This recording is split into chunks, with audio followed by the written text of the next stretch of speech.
Hello दोस्तों, आप सभी का स्वागत है हमारे चैनल शाश्वत फिजिक्स की जीवात्मा में। देखिए, आपके सिलेबस के अकॉर्डिंग है ना, जो पॉइंट नंबर 3 में दिया हुआ है, ठीक है। गोलीय और समतल सतह का परावर्तन और अपवर्तन, साथ ही इसी में आपका दिया हुआ है दर्पण और लेंस का प्रयोग अनुप्रयोग के बारे में। ठीक है, तो आज हम लोग पढ़ने वाले हैं आपके गोलीय और समतल दर्पण का जो परावर्तन अपवर्तन है उसके बारे में। ठीक है, इसके बाद मैं कल की क्लास में आपके लिए लाऊंगा जो दर्पण है ना, उसके प्रयोग और अनुप्रयोग के बारे में। तो चलो देखिए, यहाँ पे कि प्रकाश का परावर्तन अपवर्तन ये क्या है, दो प्रमुख घटनाएं हैं, है ना। प्रकाश का जो परावर्तन होता है अपवर्तन दोनों क्या है, तो एक घटना है।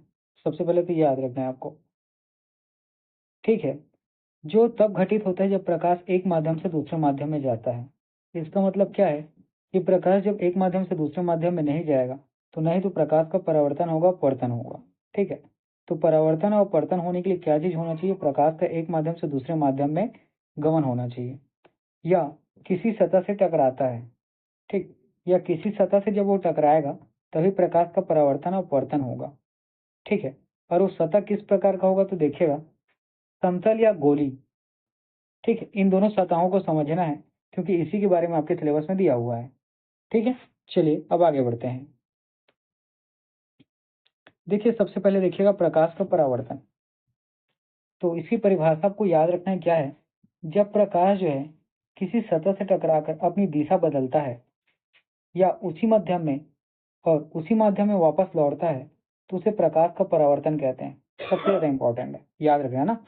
प्रकाश का परावर्तन का परिभाषा आप लोगों ने क्या देखा, जब प्रकाश किसी सतह से टकराकर अपनी दिशा बदलता है और उसी माध्यम से वापस लौटता है तो उसे प्रकाश का क्या तो परावर्तन कहते हैं। ठीक है, अब परावर्तन के जो महत्वपूर्ण नियम है उसके बारे में हम लोग ध्यान देते हैं।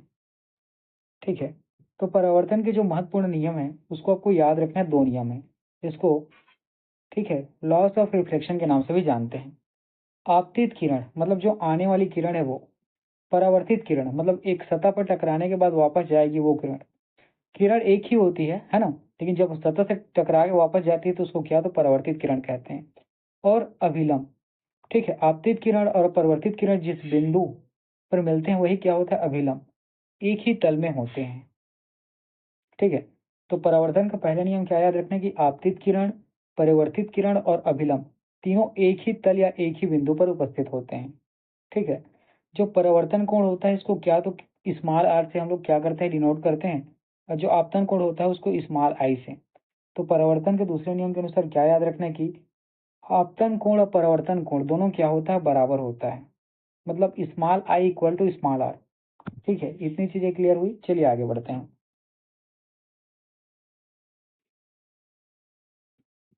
अब देखिए,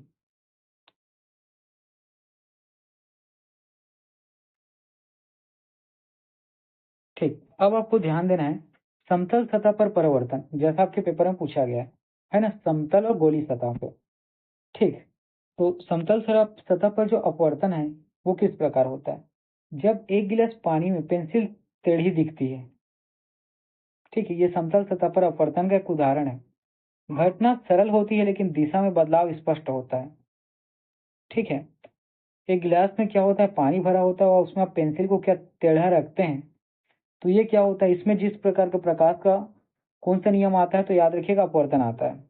घटना जो है सरल होती है लेकिन दिशा में बदलाव क्या होता है, स्पष्ट आपको दिखाई देता है। अब गोली लेंस, है ना, गोली लेंस के द्वारा जो अपवर्तन होता है उसको ध्यान रखिए यहाँ पे, उदाहरण के फॉर्म में, है ना। तो ये क्या होता है, ज्यादातर क्या होता है, अवतल लेंस होता है ना। गोली लेंस क्या होता है, अवतल लेंस होता है। ये क्या करता है कि किरणों को फैलाने का काम करता है। ठीक है, किरणों को क्या तो विकर्णित करने का, डाइवर्ट करने का काम करता है। और ठीक है, अवतल लेंस में प्रतिबिंब कैसा बनता है तो आपको याद रखना है, आभासी बनता है, सीधा बनता है और छोटा बनता है ना। अवतल लेंस में प्रतिबिंब कैसा बनता है, आभासी बनता है, सीधा बनता है और छोटा बनता है। ठीक है, चलिए अब इसके बाद है उत्तल लेंस। ठीक है, देखिए अवतल लेंस यहाँ पर क्या किया, किरणों को फैलाने का काम करता है, लेकिन उत्तल लेंस क्या है, सभी किरणों को एक ही बिंदु पर क्या करता है ये, ठीक है, लाने का काम करता है। उत्तल लेंस क्या है, सभी किरणों को एक ही केंद्र पर लाने का मतलब कन्वर्ट करने का काम करता है। और उत्तल लेंस में प्रतिबिंब कैसा बनता है तो याद रखिएगा, अवतल में आभासी बना है तो उत्तल में वास्तविक बनेगा। ठीक है, अवतल में सीधा बना है ठीक है, और कैसा बना है, छोटा बना है। यहाँ क्या तो वास्तविक और आभासी बनता है। ठीक, वास्तविक और कैसा तो आभासी बनता है। बस इतनी चीज याद रखना, जब दर्पण पढ़ेंगे तो वहाँ डिटेल में पढ़ेंगे हम। ठीक है, अब देखिए इसके अनुप्रयोग जो सबसे ज्यादा इंपॉर्टेंट है ना, जैसा आपके सिलेबस में मेंशन किया गया है।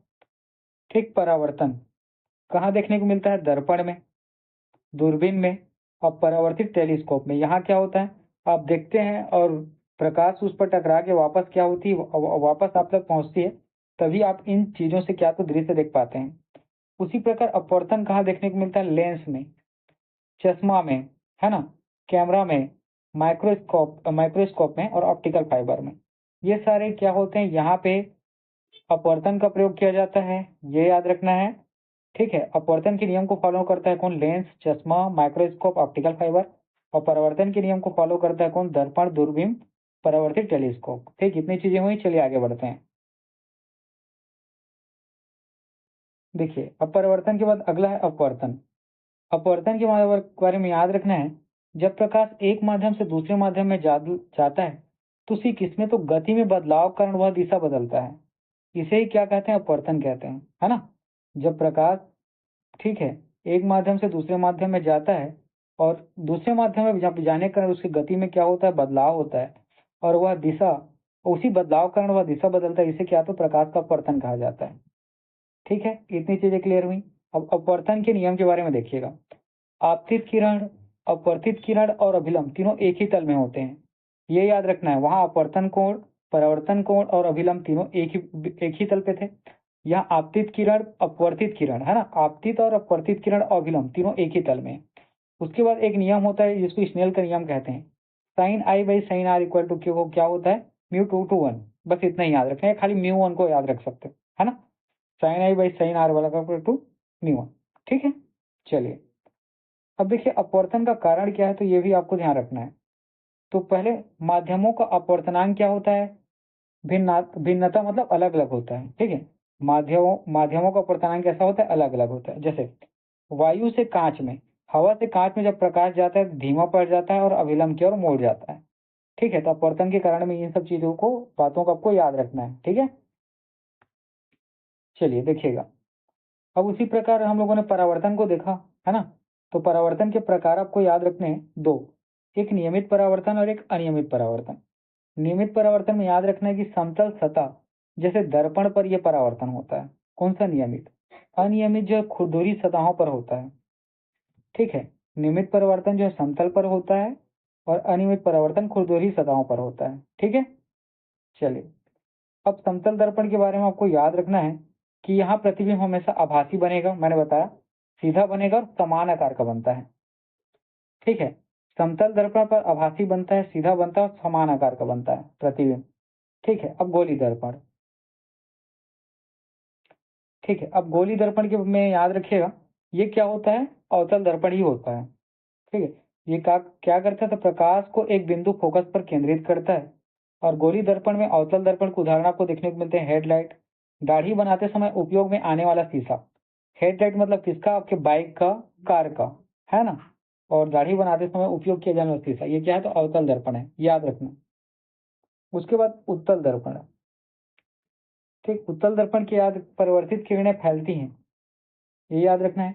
और वाहन के पीछे देखने के लिए इस दर्पण का प्रयोग किया जाता है ना। जो आप क्या करते हैं, मोटरसाइकिल के सामने में जो दोनों, है ना, क्या लगा रहता है आपका दर्पण, उसमें इस, ठीक है, वो कौन सा रहता है, तो उत्तल दर्पण रहता है।